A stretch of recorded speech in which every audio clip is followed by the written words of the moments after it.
Ofisa wa poliisi yeetuze naye poliisi egamba nti tetwagala kurashinga kugamba nti yeetuze kiyinza okuba ekintu ekirala tulinde postmortem.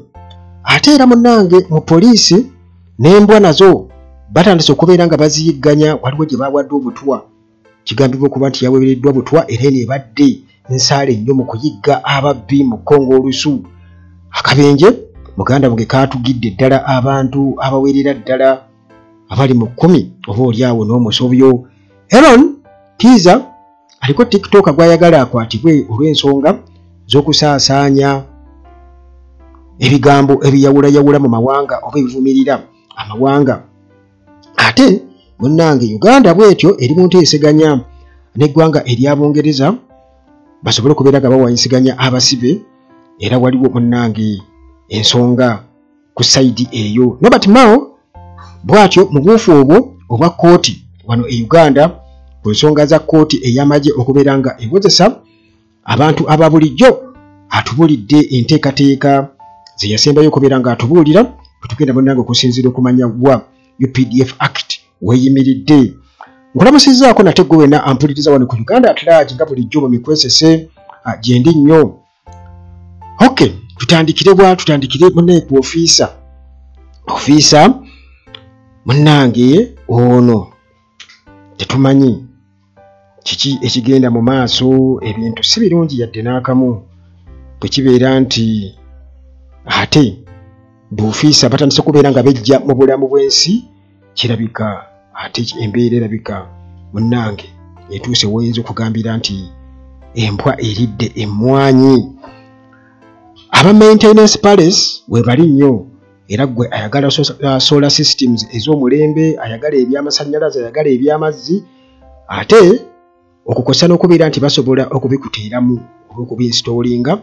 Aba maintenance palace we bali nnyo, solar systems bazirina, era nti amasannyalaze engeri gye genda weesanga nga munnange weetaaga kuba kati abantu abamu bakolera waka, office bazizza waka, ate beetaaga amasannyalaze, beetaaga reliable source etavaavaako. Bwe tuba twogera ku bumeme yava mu kintu, naye ebizibu bye yaleka bingi nnyo. UEDCL ekyali mu kubonaabona nabyo, amasannyalaze tegabiirirako ddala. Kale maintenance palace balina solar systems ku bbeeyi yo just bakubireko bagenda kuba bakukwasaganya. Okay, tusookere ku ono munnange police officer ate nga komanda.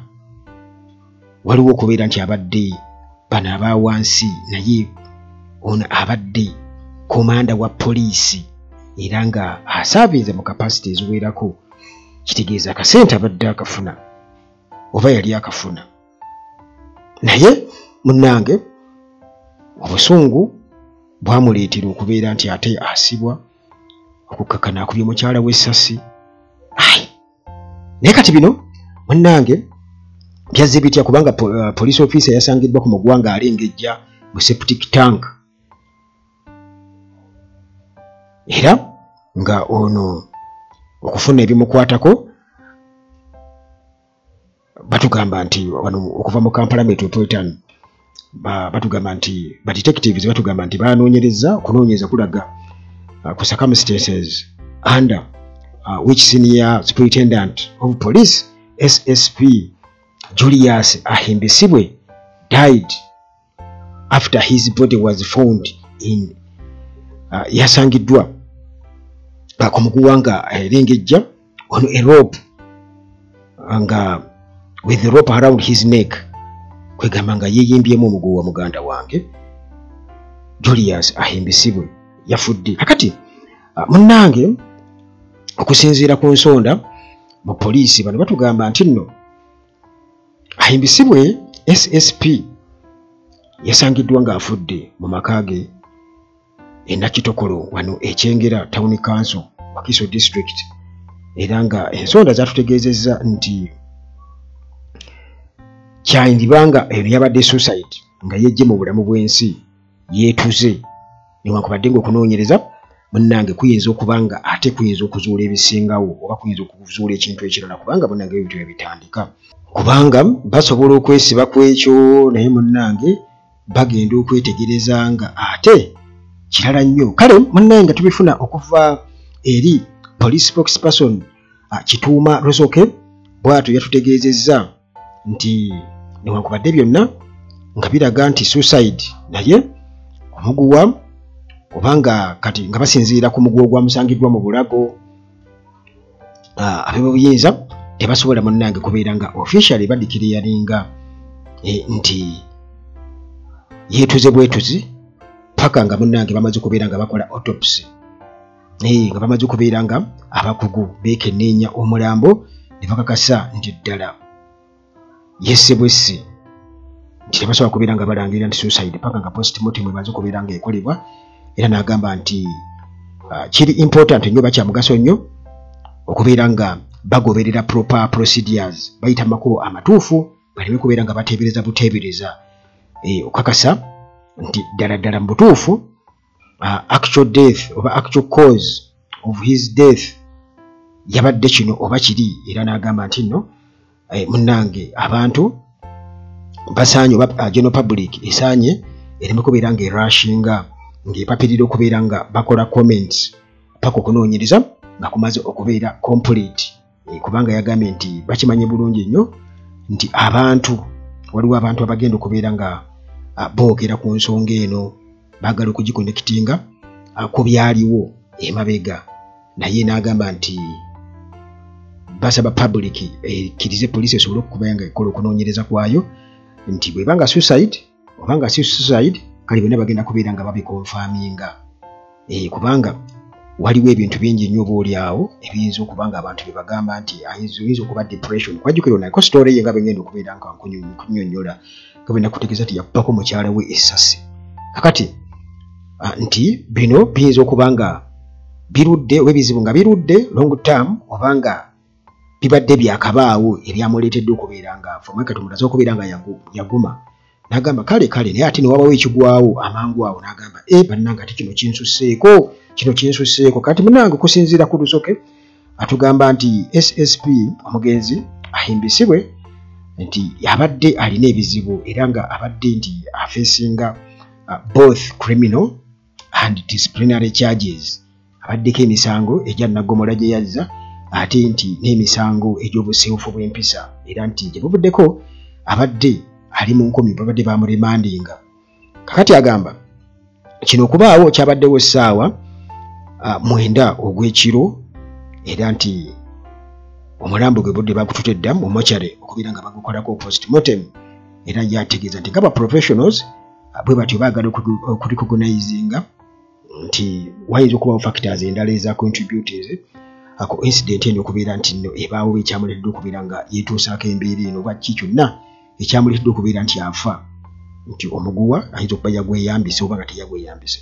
Kakati nti oba ebyo pressure emubaddeko bu past pressure kubanga abadde nga bwe mutegeeza nti abadde n'ebizibu ewaka era oba byonna bagenda kuba banoonyereza bunoonyereza ensonga gy'okunoonyereza kwetaagisa basobole okubeera nga bakola ki bakitegeera. Kakati omwami ono ahimbisibwe ono nno munnange former Jinja Road Police Commander yaduumirako poliisi eyawali Jinja Road era nga abadde ali mu kunoonyerezebwako oluvannyuma lw'okubeera nti nno bamususpendinga bamuwumuza ku mulimu oluvannyuma lwa domestic violence nti yakakana ku mukyala we n'amukuba essasi era ono ex-wife we yakuba ex-wife we essasi March 2024 yamukuba essasi. Kakati nti ex-wife we ono bw'atyo n'abeera nga yafuna obuvune obw'amaanyi oluvannyuma lw'okukuba essasi ng'era yamukuba ye bbaawe ahimbisibwe. Kakati yakwatibwa era n'atwalibwa eduzira prison n'asibwa eno nti yamalayo emyezi egisukka mu 2 era oluvannyuma bw'atyo n'ateebwa ku court bail. Kati okufa kwe ne kubeera nga kwabaddeko ebibuuzo bingi nnyo nti abantu bayinza okuba nga baateebereza ebintu bingi nnyo. Tulaba nga spokesperson wa poliisi atugamba nti tugira tulindako okubeera nga tukomentinga kubanga jjukira bamujje ku mulimu ate n'ensonga ziri z'omanyi eza depression. Kakati bwatyo n'abeera nga abantu bakiteekawo nga bo bagamba nti oba oli awo wayinza okubaawo wa mental health, nti kati omusajja ayinza okutabuka n'agwa eddalu, takyalina ssente, takyakola ki. Kale nti ebyo byonna tulina okubeera nga tubirinda tulabe kiki ddala ddala katulinze postmortem okubeera ng'etubuulira. Era munnange bagamba nti SSP ayimbisibwe era yasaavingako nga Kabalagala Division Police Commander, nayo yakolerayo okwo eyo omugenzi ono. Kale bw'atyo mu poliisi abadde munene, abadde munene era nga oba oli awo ebintu ng'ebyo byamuviiddeko kubeera nga yetta oba depression, anti obusungu oba anti bagamba ffenna tuli balalu, buli muntu yenna mulalu mu ngeri ye. Okay, Hillside View Apartments gye bali nnyo wali ku Kasozi Jjanyi ku Kyaki Ntebe Road, awo ku Kyaki Kasozi Jjanyi osanga Hillside View Apartments. Apartments omuli buli kimu, tolina kiweetaaga kubeera nga weetikka kino siiba nkyogera ti goyinza okuba omanyi apartments endala naye ate zino njooyoote baaba, zino njooyoote view nnungi nnyo gwe kasotola ku balcony wooti olengerera ddala eri ate nga teziri mu mugotteko ekifo emirirwano gyegi munnange egyalagirwa egyogerwako egy'ababede.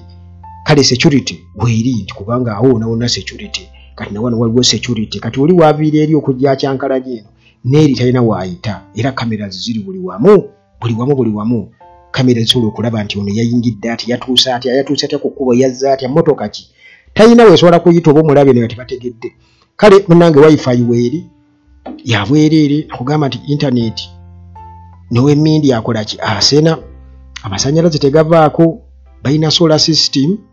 Era muganda wange gwe tuukawo butuusi ojja kuba okitegeera kye nkugamba, ate nga ne transport kunona ku airport wabwereere kasoba nga wabuukinze nabo, ate ssente zaabwe ziri wansi muganda wange ezitasangika. Hillside View Apartments bwe bali nnyo wali ku Ntebe Road.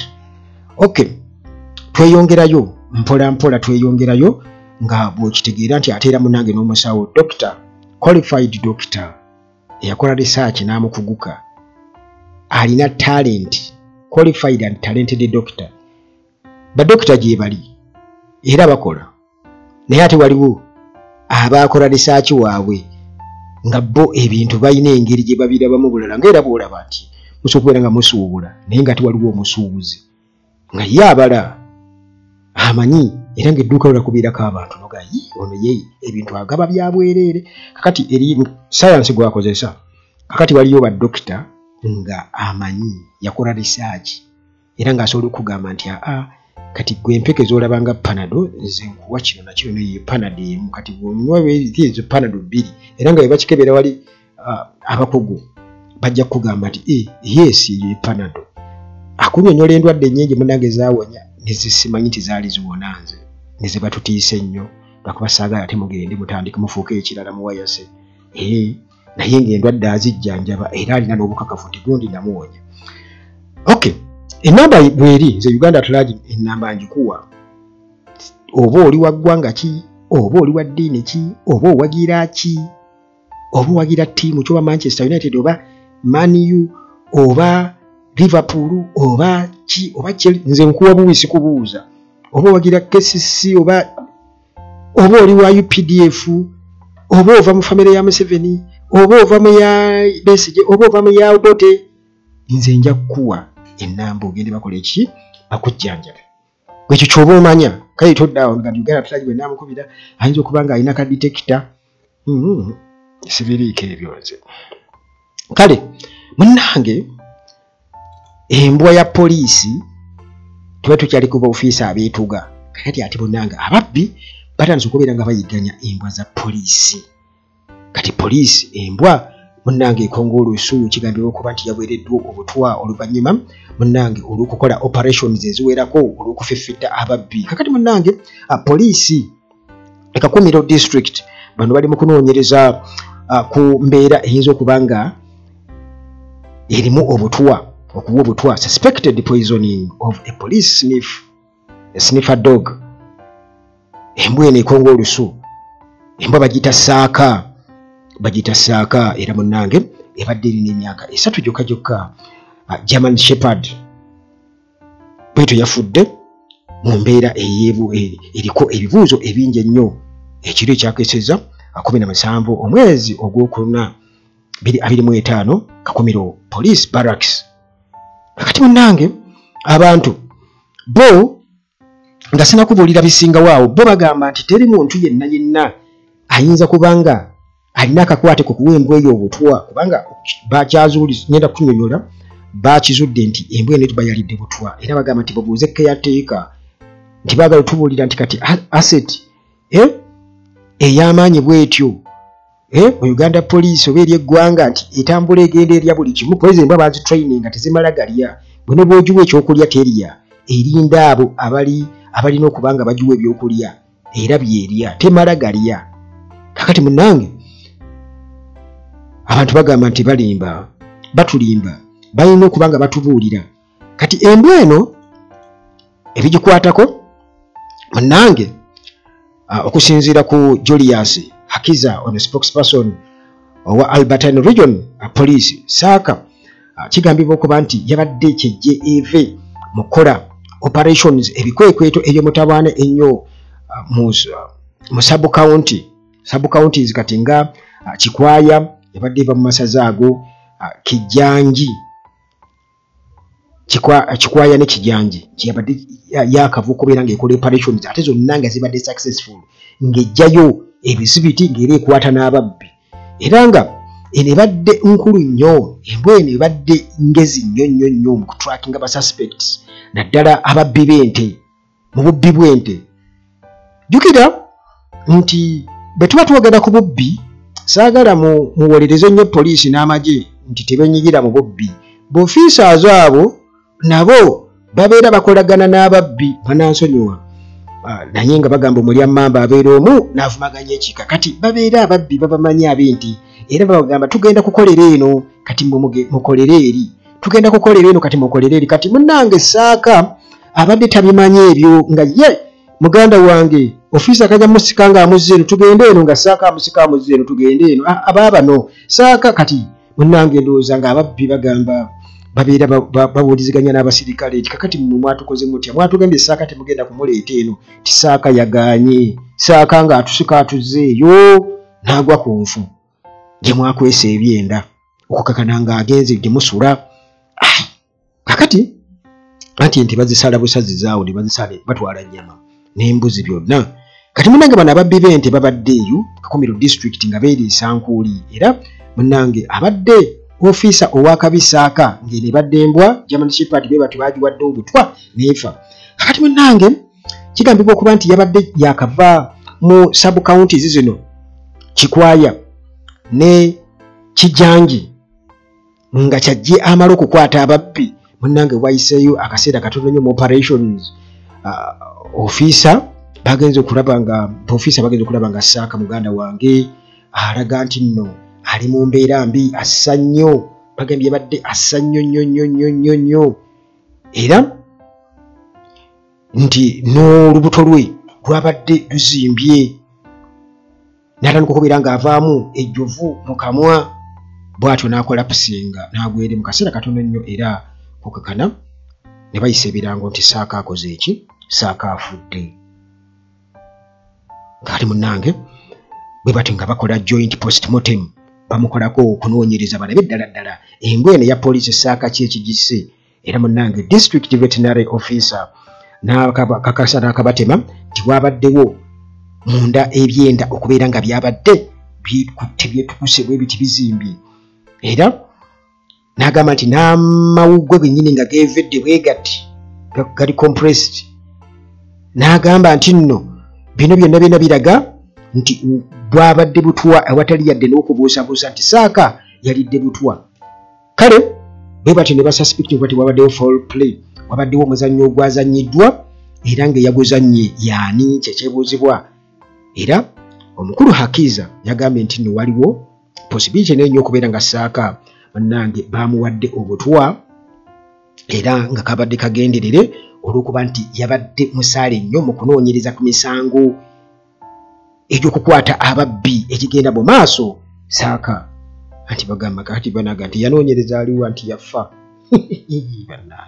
Kakati jukira embwa zino zitwala ssente nnyingi nnyo, gavumenti zitekako ssente nnyingi nnyo, era munnange Saaka abadde wa mugaso nnyo eri Uganda Police, era nga Police Canine Unit abadde wa makulu nnyo mu unit ya poliisi, era nti bamu training okudetectinga olusu, okonga olusu olw'abantu bayitiddewa nga yalukwatira ddala.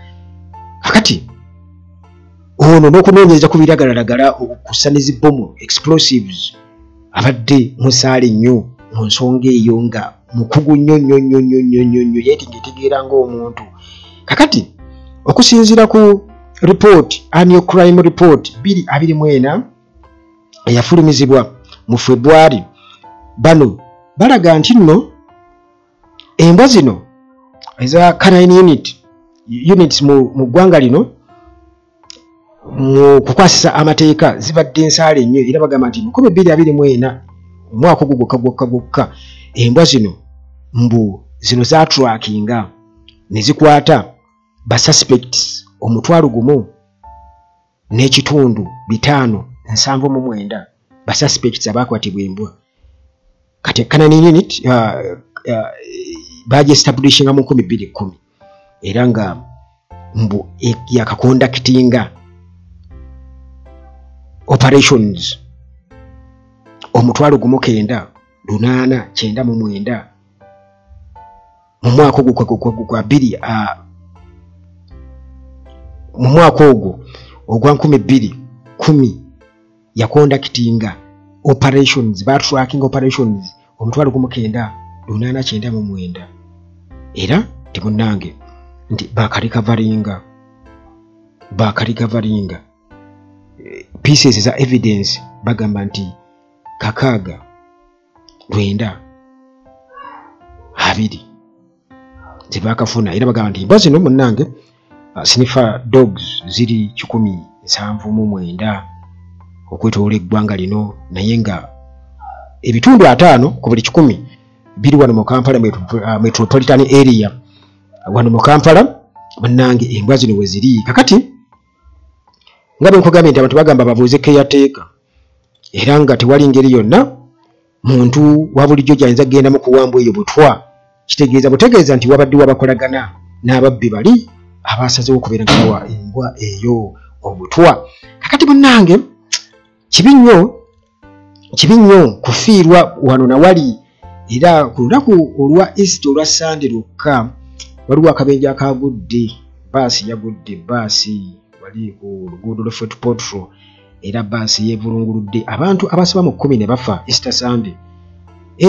Enjega yagudde oluvannyuma lwa baasi okubeera nti yagudde, abantu abasoba mu 10 bwe batyo, n'abalala bangi nnyo ne bagendera ku bisago eby'amaanyi wali ku Fort Portal Road.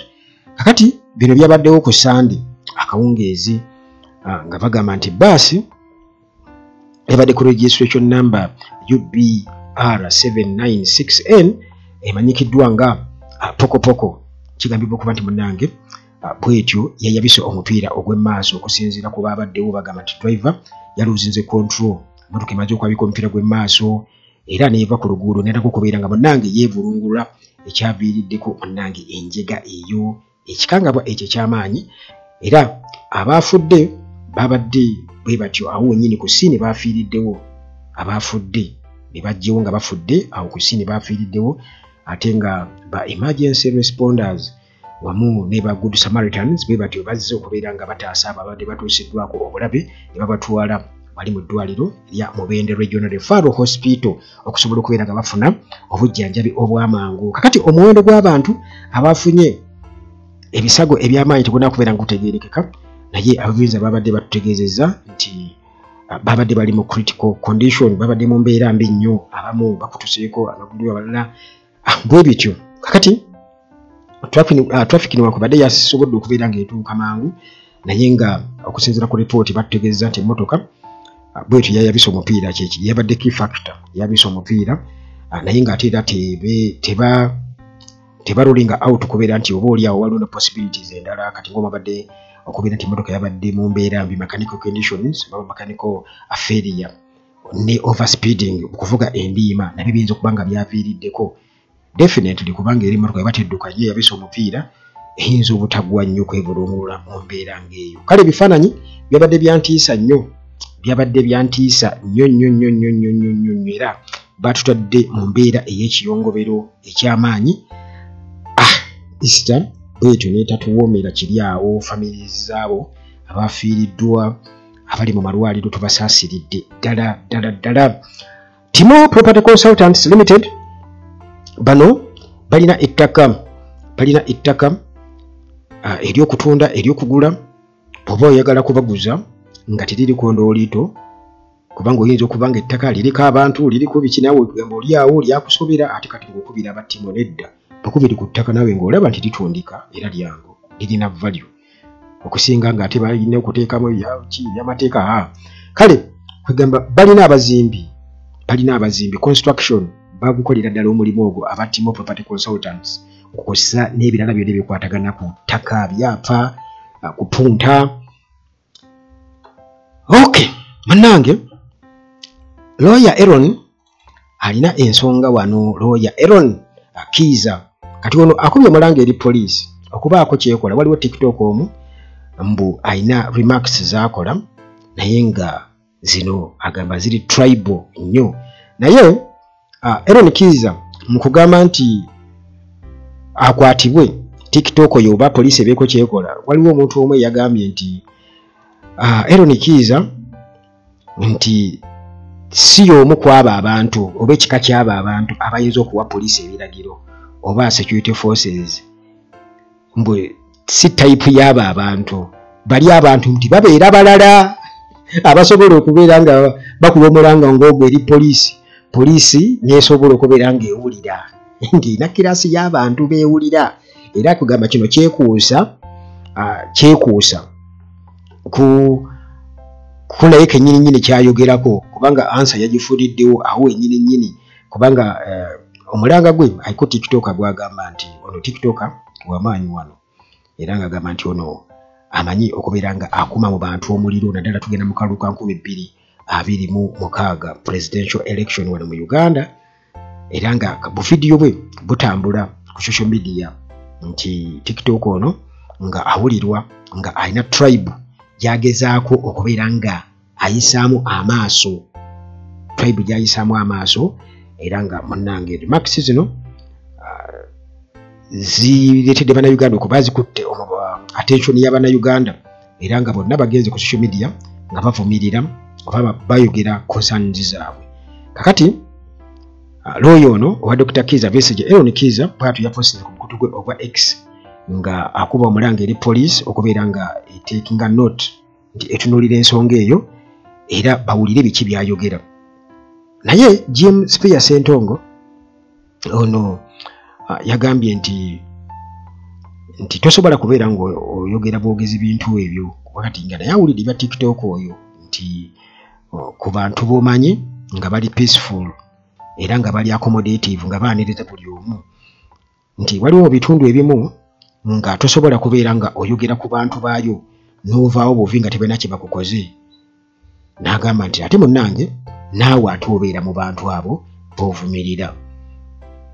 N'agamba nti naye munnange n'abantu boolabanga ab'emirembe nabo basobola okubeera nga banyiiga ne bagamba nti ekimala kimala nga bakooye mokare, era oba oliawe ebiseera ebimu basobola okubeera nga bakutabukira. Omanyi kati abantu abasinga obungi wano mu Uganda ebyobufuzi byafuuka by'amawanga, era tukiraba bulungi nnyo wano. Bobi Wine okubeera Omuganda bageza kukubeera nga bakikozesa okwetoloola eggwanga lyonna okubeera nga bagamba nti Muganda temutwetera Abaganda, naye nga bakimanyi bulungi nnyo nti ng'oggyeko Oluganda okuba nga lukozesebwa buli wamu, olulimi olutugatta, naye bakimanyi bulungi nnyo nti definitely wano mu Buganda abantu we basobola okubeera nga teri abakuba ku mukono, abantu ab'ebika ebyenjawulo ne batuuka n'okulonda abatali Baganda okubeera nga babalonda mu bukulembeze wano. Wano osanga omuntu nga chairman w'ekyalo naye ate nga munnange abantu bakimanyi bulungi nnyo nti oba oliawo n'obuzaale bwe bwe Rwanda, naye ate nga chairman w'ekyalo era abantu nga bamuwuliriramu ate kitali walala. Kale kwegamba nti Abaganda nti balabwanga ab'obulabe ennyo naddala abali mu buyinza. Oli bayogerako nti bebasobola okulagira poliisi okuba nti nno ebaako kyekola nti kati Aaron Kiiza tali mu lubu lwa waluse lw'abo abantu abasobola okulagira poliisi. Kakati nti abantu bonna bwe batyo nga bagamba nti omuntu ono yali badde akwatibwa. Kakati era mu mbeera y'emu katono nga kyekuusa ku ekyo General Museveni bw'atyo already nti yamaze dde okubeera ng'alangirira nga bw'agenda okubeera nti yakwatira ekibiina kya NRM bendera mu kalulu ka 2026. Naye bw'atyo nga agamba nti okuwaayo obuyinza bwe kimukomyawo, okuwaayo obuyinza nti agenda kukikola oba nti tasobola kubeera ng'akikola oba agenda kikola ng'amaze okumaliza mission ye ya Africa, mbu alina kubanga amaze kukolerera banna Africa oba Africans, mbu awo wajja okulabira nti akoze eki, alina kyakoze ng'akoleredde baki ba Africans. Kakati ne wabawo omuntu eyagambye, omuntu omu era ku mukutu ogwa X yagambye nti lwaki Museveni ayogera ku kukolera ba Africans ate ffe bannayuganda abaatuleseewa, nti ekyo kyongera okulaga nti Museveni si munnayuganda era abantu be boogera nti munyarwanda batuufu. Lwaki ayogera kukolera ba Africans nga ate ffe tulina ebizibu wano ebirwa kyogera ku bannayuganda, ayogere ku bannayuganda kuba ebizibu tulina bingi nnyo wano. Ku mukutu gwa X comment eyo kweri nti Museveni ekimukomyawo 2026 jukira luya tugamba secure your future already abantu bakizuula teriiwo. Kakati ya agamba nti kimukomyawo tasobola kuwaayo obuyinza nti ave mu byobufuzi, nti ayagala asooka kumala kugusa goals ze ng'akoledde ba Africans, kugamba akoledde Africa. Kati abantu bakirabanga kugamba agezaako okubeera nga ebintu byayogerako tateekamu bannayuganda nga bw'olaba nti boogera ku Uganda Buganda ne bagikola ki, ne bagisangulako, teriiko. Juzi General Museveni era yali anenya abavubuka ng'agamba nti bamulekera olutalo lwa East African Federation, tebaalumulekera. Mbu yagezaako kuba nti nno ayogera ku East African Federation mbu kubanga akatale kayinza okufunikaako ebintu, nti mwe muli awo mwogera ku Buganda Baganda, nti lwaki kasooli wammwe Abaganda tebamubagulaako. Museveni nga kyategeeza. Naye ate jukira nti emabega eyo wabaddeyokko ebirime nga vanira katale kaaliyo Kenya nga gye kali n'ewalala, naye nga baga nti kukwata ng'omusazi omutwale Kenya sase. Kakati ate East African Federation awo ogyogerako kyebeegasa ki, kubanga n'omukisa abantu gwe baali balina ogwa vanira ng'akatale wano mumaze okukatta olw'ebigendererwa byammwe mwabagala n'omutunda Kenya, ate ng'olwedda akatale kaali gye kali Kenya nga kiro egula buwanana. Ne bwetwogerera kiro bwegitwala ebongereza egula buwanana bwa ssente, naye wano era vanira ali wansi nnyo, baamutuulako. Bo mubaguze ku bbeeyi eyo, bo batwale bagule. Kati emmwanyi mugenda kuzibaguzako bbeeyi eyo, bo gye baagala, bo batwale bakole ki, banoge omusimbi omuyitirivu ennyo. Ebyo byonna nti bw'obigatta ne East African Federation twalukulekamu olutalo okubanga wano bwe tuba mu Federation mbona akatale kaba kagaziwa. Muganda wange era ebyo byonna abantu babimanyi nti Museveni ayagala nnyo okubeera nti ye president wa East Africa, kati mbwavaawo ate alumbe Africa. Banna Uganda already bagituulako bagitemerako ettaka.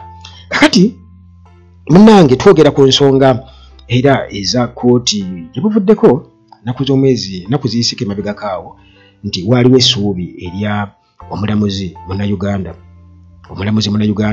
okubeera nti gavumenti etaddewo embeera okuba nti ba exchanginga oba bawanyisiganya abasibe ba prisoners n'eggwanga ery'Abongereza. Kakati munnange omukyalo ono nga mulamuzi wa kooti enkulu era nga ye Lydia Mugambe, mboozi twagifunako wano, ali ku misango egya modern slavery Ebongereza, era nga muganda wange bwe bamusalira ayinza okuba nga bagenda kumusalira kubeera nti asibwa obulamu bwe bwonna oluvannyuma lwa gavumenti yabongeza okubeera nga yakonfaminga nti ono yali yenyigira mu buddu obulongooseemu obw'omulembe.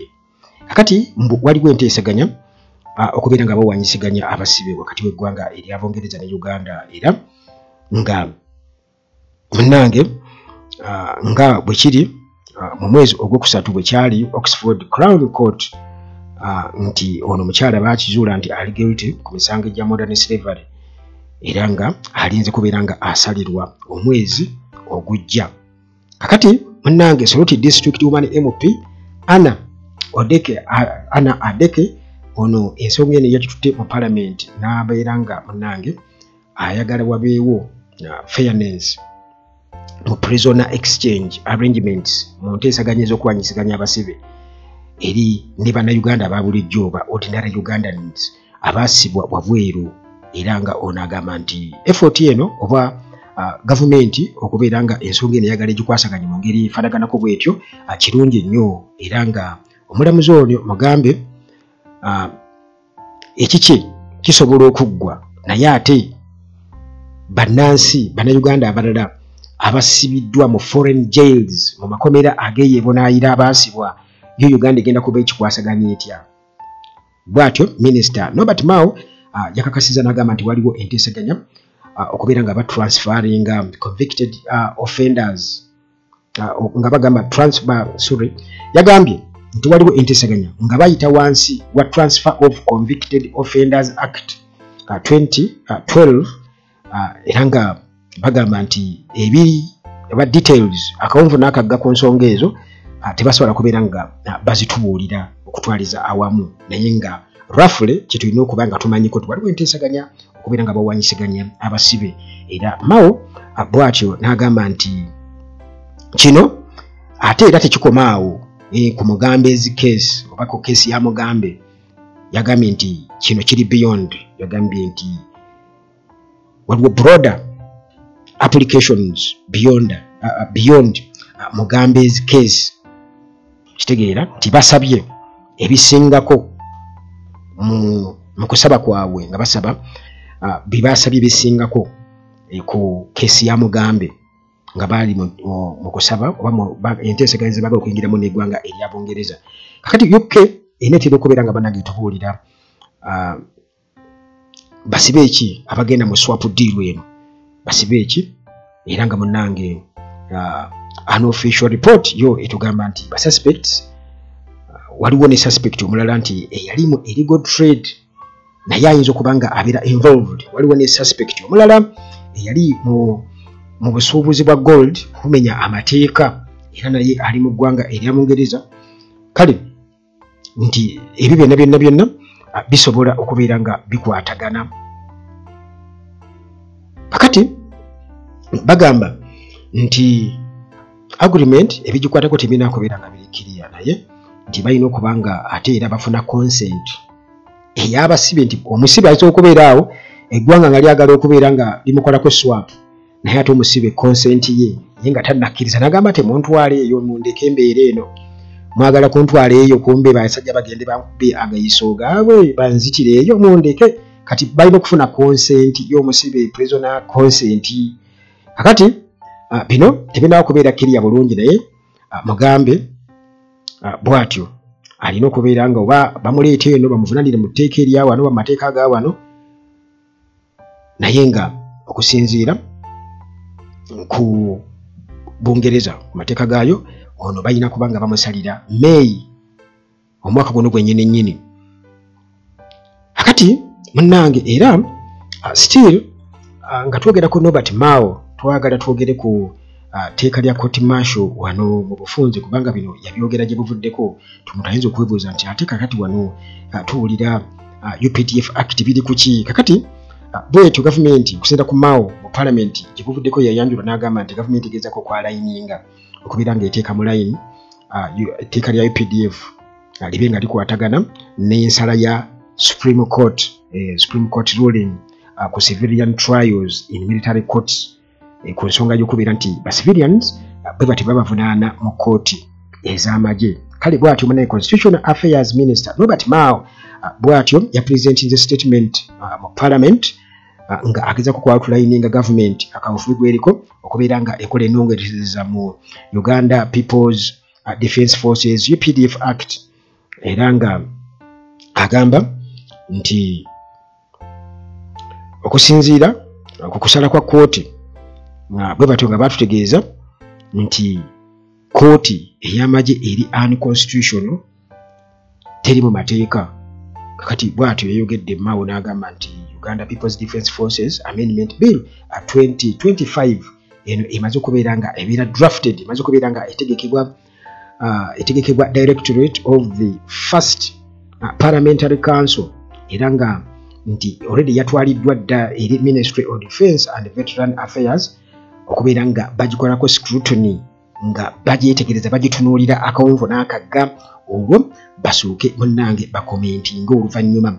Kakati era n'ayongerezako n'agamba nti nno nti mu mbeera eno Ministry of Defence and Veteran Affairs bwe batyo bagezaako okubeera nga batunuulira biiru eno, era nti bagenda kubeera basubmitinga, nga bamaze okubeera nga bagitunuulira bagenda gisubmitinga eri cabinet ejja approving, nga tebannaba kubeera nga ate bagiyita mu parliament okubeera nga ekola ki, nga eyisibwa. Kakati proposal bill eno eri pressinga eyasooka UPDF Amendment Bill 2024, era nga eno bano batutegeeza nti Attorney General jukira nti Attorney General yali akugulana ne Michael Kabagunzunguruka mu Constitutional Appeal number 02 of 2021, era nga kooti bwetu yasalawo negamba nti ba civilians tebalina kubeera nga ate bavunaanibwa mu court martial okusinziira ku article 28 eya Constitution ya Uganda,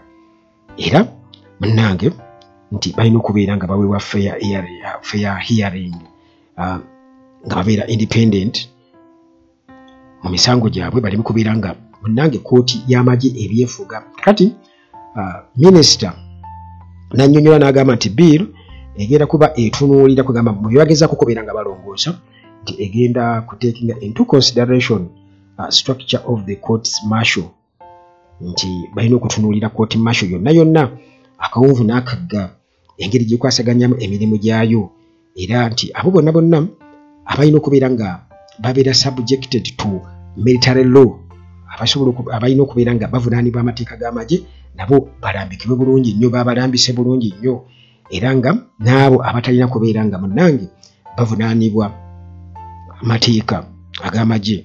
Kakati era ne bakakasa nti kati ebintu ng'abantu bebasangiddwa n'emmundu n'ebikozesebwa by'amagye nti bino byeba monopoly ya Defence Forces, kale munnange kiba kitegeeza nti abo nabo balina okuba nga bakolwako mu ngeri yaabwe, n'engeri abantu gye balina okubeera nga baapiiringa okuva mu kooti ey'amagye okubeera nga ate batwalibwa mu civilian courts, ebyo byonna ne bibeera nga birambikibwa bulungi nnyo. Kale munnange sigenda kubeera nga nsukkako wano, kankwagalize olunaku olulungi, webale nnyo okubeera nga ompuliriza olunaku olwaleero. Uganda Tulagi nga bulijjo mu mikwesese gyendi nnyo kasooke mmale okubeera nga ate njiwayo ekikupu ky'olukambwe, tusangane mu mboozi zaffe eziddako akuume.